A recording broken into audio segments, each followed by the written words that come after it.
એમ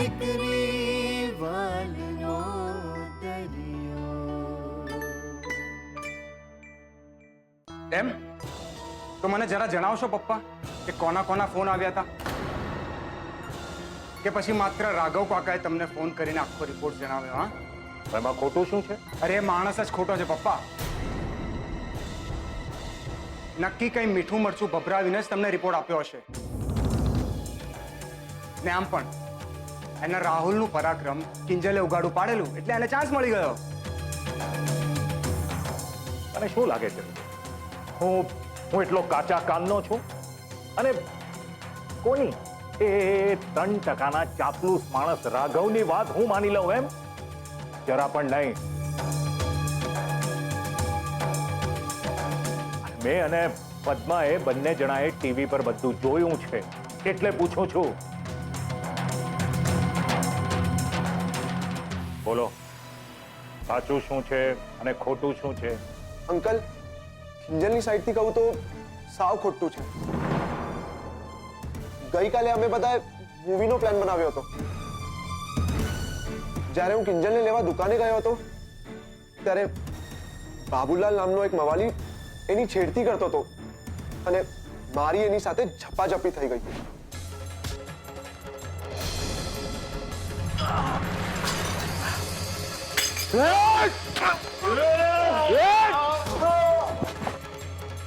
પાછળ જાઓ. કેમ ભાઈ? તમે બધા યાદ રાખજો, આ બાબુલાલ તમને કોઈને છોડશે નહીં. એનું જ પરિણામ છે આ પોસ્ટર્સ. બાકી કિંજલના મનમાં મારા માટે કોઈ આવી લાગણી નથી.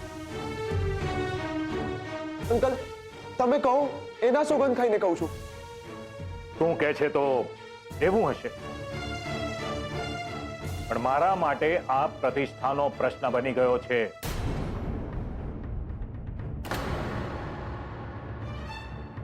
લોકો ફોન પર મને એક જ વાત પૂછે છે કે આ કિંજલ એટલે તમારી થનાર વહુ સેજલની નાની બહેન જ છે ને? અને ઉત્કર્ષ એટલે તમારી ઓફિસમાં કામ કરતો તમારા રૂપેશનો બેસ્ટ ફ્રેન્ડ છે ને? જો હું સમજુ છું જુવાનીનું જોશ હોય, બરાબર છે, પણ સચેત રહો. ગુસ્સા પર કાબુ રાખતા શીખો.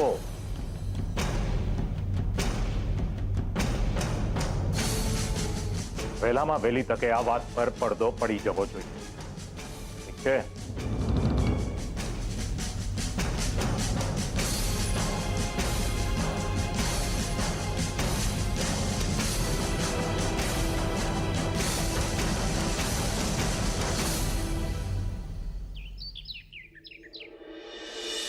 મને કલ્પના પણ નહોતી કે કોઈ માણસ આટલી હલકી કક્ષાનું કામ કરી શકે. છોકરીની બદનામીની એમને મન કોઈ કિંમત નથી. બસ રમકડું જોઈ લ્યો, રમે રાખવું છે, કાં તો શરીર સાથે ને કાં તો ઇજ્જત સાથે. કિંજલ, અહીંયા બેસીને શું વિચારી રહી છે? ચાલ, આપણે હમણાં ને હમણાં ઇન્સ્પેક્ટર રાણા પાસે જઈએ છે ને ઓલા બાબુલાલ વિરુદ્ધ ફરિયાદ લખાવીએ છે. એને તો જેલની હવા ખવડાવીને રહીશું. ચાલ. એની કોઈ જરૂર નથી, કારણ કે ફરિયાદ કર્યા બાદ પણ કોઈ પેલા બાબુલાલને થોડું પૂછવા જવાનું છે? લોકો તો મારા નામ પર જ થૂ કરવાના છે ને. શું તું ક્યારથી આવું બધું વિચારવા લાગી કિંજલ? જ્યારથી પપ્પાએ મને કીધું છે. શું શું કીધું છે પપ્પાએ તને? એ જ કે તું સાચી છે કે ખોટી એ વાતથી દુનિયાને કોઈ ફરક નથી પડવાનો, પણ પપ્પાને ફરક પડે છે ને એટલે જ એ આવતીકાલથી દુકાનમાં બેસવાના છે ને હું ઘર પર. તું આ શું બોલી રહી છે કિંજલ? હું પપ્પા સાથે વાત કરવા જાઉં છું. કરે કોઈ ને ભરે કોઈ નહીં. બીજલ, તું પપ્પાની સાથે વાત કરવા નહીં જાય પ્લીઝ. ને મેં પપ્પાને દુકાનની ચાવી પણ આપી દીધી છે. તું આ બધું શું કહી રહી છે કિંજલ? તું તાપી નગરની રાણી છો. હતી પણ હવેથી મારું નવું નામ છે તાપી નગરની હીર. ચૂપ રે. મને ખબર છે કે તારી અને ઉત્કર્ષની વચ્ચે એવું કંઈ જ નથી. ને જ્યારે આપણે સાચા હોઈએ તો ડરવાનું કેમ? ડરવાનું કેમ? હા, તું હંમેશાથી શું કહેતી આવી છે? શું સમજાવતી આવી છે મને? હા, ડાયરી. તારી ડાયરી ક્યાં છે? હા, આ ડાયરીના પાનામાં પણ તે લખ્યું છે. ભૂલી ગઈ હોય તો ફરીથી વાંચ. ને જો તારાથી ના વંચાતું હોય ને તો હું વાંચીને સંભળાવું છું. દુઃખ થાય, રડવું આવે તો રડી લેવાનું.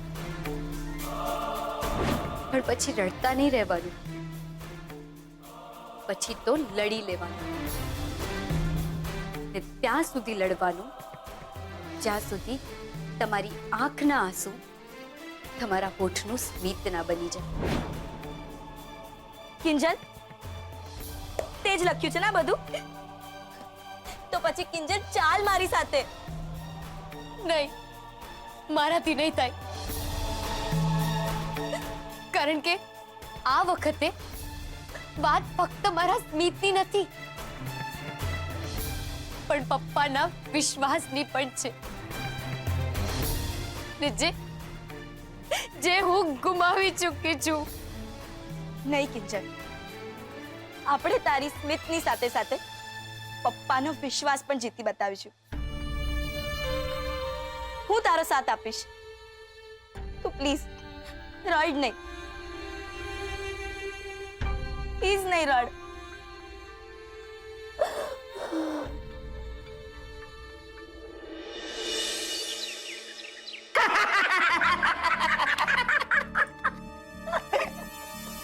રાહુલ, ભલું થાય ઓલા બાબુલાલનું. પૈસા પેડે તો કિંજલડીનું મું આમ કાળું કરી બતાવ્યું. અરે ગજબનું મગજ દોડાયું છે ભાઈ સાહેબ, ગજબનું. સાચું કહું, મને તો આમ હાથ જોડી લાંબા થઈ આમ દંડવત કરવાનું મન થાય છે. અરે બા, આને જ તો કહેવાય વારા પછી વારો, તારા પછી મારો. રાહુલ, મને લાગી રહ્યું છે તું કદાચ ભૂલી ગયો છે કે જો કિંજલ ના હોત ને તો આજે તારી માં તારી આંખોની સામે આમ હેમખેમ ના બેઠી હોત. એમ મને એવું લાગે છે સરોજ કે તને રજવાડી ચાનો બહુ પેટમાં ગોળે છે. કા ઓહો, એક કામ કર ને, રહોડા જા અને મોટી થાળી અને વેલણ લઈને આવ. પછી આખા તાપીનગરમાં ફર અને ટંગ ટંગ કરીને આખા ગામને કે પોસ્ટરો ખોટા છે. ફૂકી રે કે ફૂક મારતા મારતા પીવાની જરૂર નથી, સીધા ગટકાવી જાઓ. નહીતર શું? ઓલી કિંજલ ને ઉત્કર્ષ મારા પર કેવા હાય હાય કરતા, હસતા હતા, નાચતા હતા. તો બા, હવે આપણે કરીશું હીર રાંઝા રજવાડી ચાય. હીર રાંઝા હાય હાય રજવાડી ચાય. હાય હાય. બસ કરો. માણસાઈ જેવું છે કે નહીં તમારામાં? કે પછી એ બધું કસાઈ વાડે જઈને મૂકી આવ્યા છો? અને જેના પોસ્ટરો લાગ્યા છે એ કોઈ અજાણી પારકી વ્યક્તિના નથી. રાહુલ તારી બેનના છે. બેન. માણસને કેવી એ દુશ્મની શું કામ ના હોય, પણ પોતાની બેનની ઇજ્જત આબરૂ બચાવવા એક ભાઈ જીવ દઈ દેતો હોય છે. તમે લોકો છી. બા, માન્યું તમારે મન દીકરી જન્મની સાથે જ પારકી, પણ એટલી એ પારકી નહીં કે જેના પર ખોટા છાંટા ઉછાળીને તમારા પેટનું પાણી ના હાલે. બા, એટલે હાથ જોડીને તમને બંનેઓને કહું છું, બસ કરો, બસ કરો. રાહુલિયા, તારી માં વાત તો સાચી કરી રહી છો. આમ તાળીઓ પાડી પાડીને દેકારા કરી કરીને હાય હાય કરીએ સારું ન લાગે. માણસાઈ નો કહેવાય ભાઈ સાહેબ. એક કામ કરીએ, આપણે શાંતિથી બેઠા બેઠા બોલીએ. હે? હા. ઈ રાંઝા હાય હાય રજવાડી ચાય હાય હાય ઈ રાંઝા હાય હાય રજવાડી ચાય. તું માંડ્યું શું છે આ બધું? હે, જુઓ ને, હું આમને ક્યારની એ જ સમજાવી રહી છું કે શાંત થઈ જાવ. આમ હાય હાય બોલીને એ બધું શોભે છે આપણને. બરાબર બોલે છે. આ બધું શોભે છે આપણને? આટલા હલકા અવાજે તમે બોલો છો. અરે દરવાજાની બહાર અવાજ નહીં જતો હોય. અરે નારા લગાડવા તો ઓલા શું હતા? ઈ રાજા! રજવાડી ચાય! ઈ રાંઝા હાય હાય રજવાડી ચાય હાય હાય. બસ. બેઠી જા. દે દે હવે આને ભાષણ દે. અમને નીકળી પડી હતી ભાષણ દેવા. અરે બા, આ ભાષણ ની વાત જવા દો. હે, અરે તાપીનગરની ગલી ગલી શેરી શેરી ફરીને આવ્યો છું. એક દિવાલ એવી બાકી નથી જેની ઉપર આ કિંજલડીનું પોસ્ટર ના લાગ્યું હોય. હા,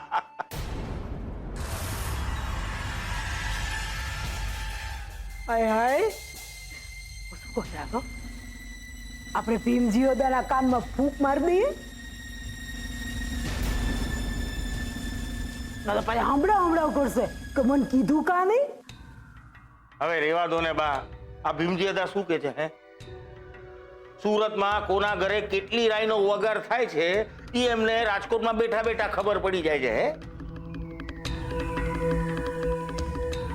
તો ભલે બેઠા બેઠા રાજકોટમાં ગણતા હોય અહીંયાની રાઈ. હે, અને હું શું કહું છું, ખોટા એમને કઈ કહેશું ને તો ઓલી પેટી લઈને આવી જશે અહીંયા. અને બીજું, તમારે આ લાચ કાઢીને ફરવું પડશે. બોલો, કેતો તો હું ફોન કરું. રેવા દે ને હવે, વાયડો થાસતી લાજ કાઢવા વાળી. રાખો મન કે ને તાપીનગરમાં બીજી હું વાતો થઈ રહી છે. અરે બા, એ બધી વાતો છોડો. અને એ રાહુલિયા, તે જે આ હીર રાંઝા પિક્ચર બતાવ્યું ને, સુપર હિટ, સુપર હિટ. વાહ, હવે તો ભગવાન કરે ને મોહનભાઈ ના ઘરેથી રોજ આવી સુપરહિટ પિક્ચર નીકળે ને આપણે એને જોયા કરીએ.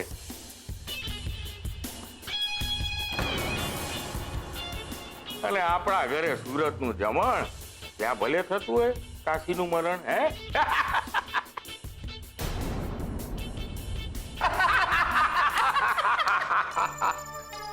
તું ગૌરી બોલો. હે,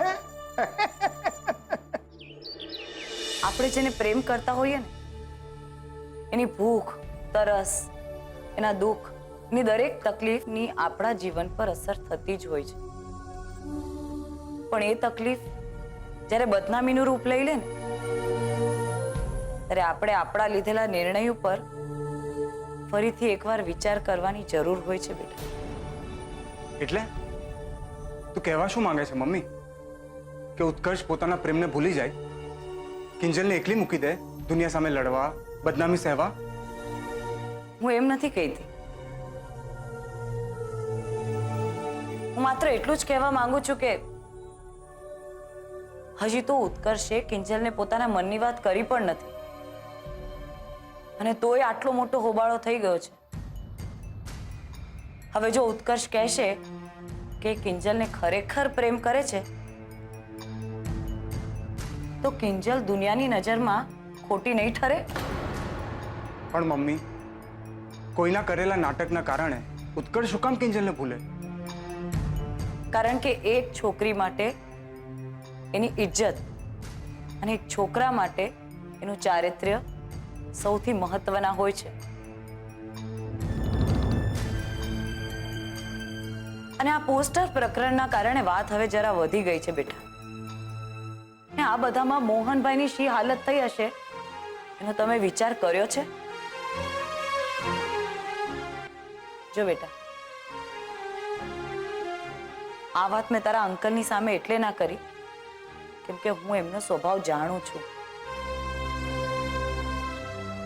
એટલે જ કહીશ કે કે તારે હવે કિંજલ સાથે મૈત્રી પણ ન રાખવી જોઈએ. મમ્મી, ઉત્કર્ષ માટે આ શક્ય નથી. તો શક્ય કરવું પડશે. પ્રેમ કરે છે ને, તો આ એની પહેલી ફરજ છે કે કિંજલને બદનામીમાંથી બહાર કાઢે, એને એની જિંદગીમાં સેટ થવામાં, માનભેર જીવવામાં મદદ કરે.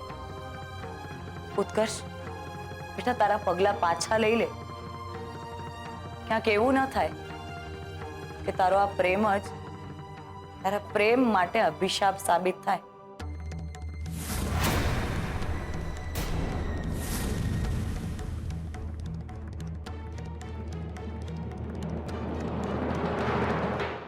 છેલ્લા 2 દિવસમાં કેટલું બની ગયું ને સૌથી વધુ દુઃખની વાત તો એ છે કે પપ્પાએ મારી પાસેથી દુકાનની ચાવી માંગી લીધી.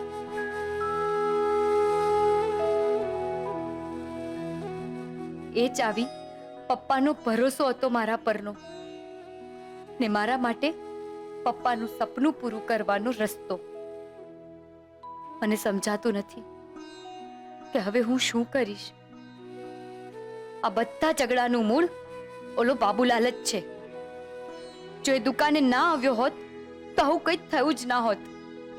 શું કામ આવ્યો એ દુકાને?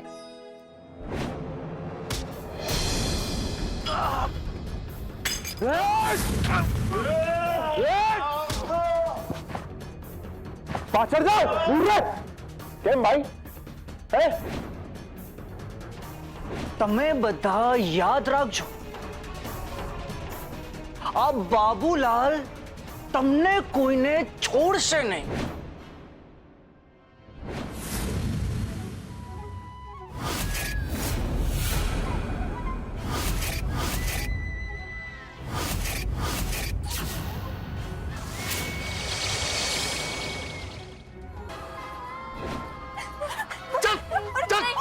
નહીં પપ્પા, નહીં, પ્લીઝ આવું નહીં કરો. પપ્પા મારી વાત તો સાંભળો તમે. ચલ અરે મારી વાત તો સાંભળો. બહુ તો હવે બતાવી નહીં. દુકાન તું નહીં.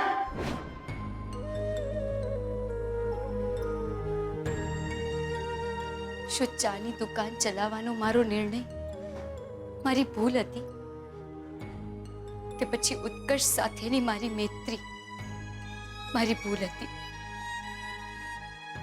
કઈ સમજાઈ નથી રહ્યું કે ક્યાં ભૂલ થઈ ગઈ, ક્યાં ચૂકાઈ ગયું કે જેનું પરિણામ પપ્પાની આંખમાં આંસુ અને અવિશ્વાસ બનીને ઉભરાઈ આવ્યું.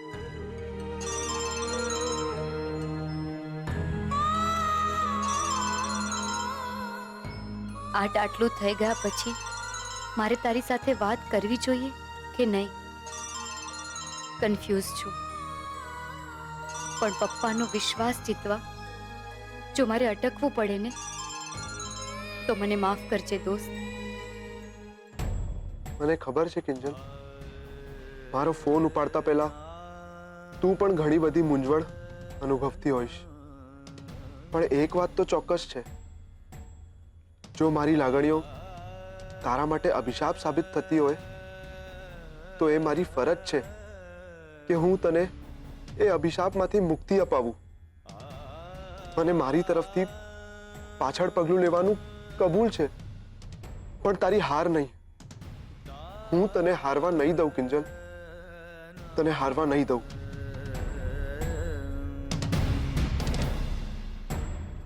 ફોન ના ઉપાડ્યો, જો કે એમાં એનો પણ ક્યાં કોઈ વાંક છે. હું જ એને મેસેજ કરી દઉં છું કે આઈ એમ સોરી. મને માફ કરી દે કિંજલ. જે કંઈ પણ થયું એ નહોતું થવું જોઈતું.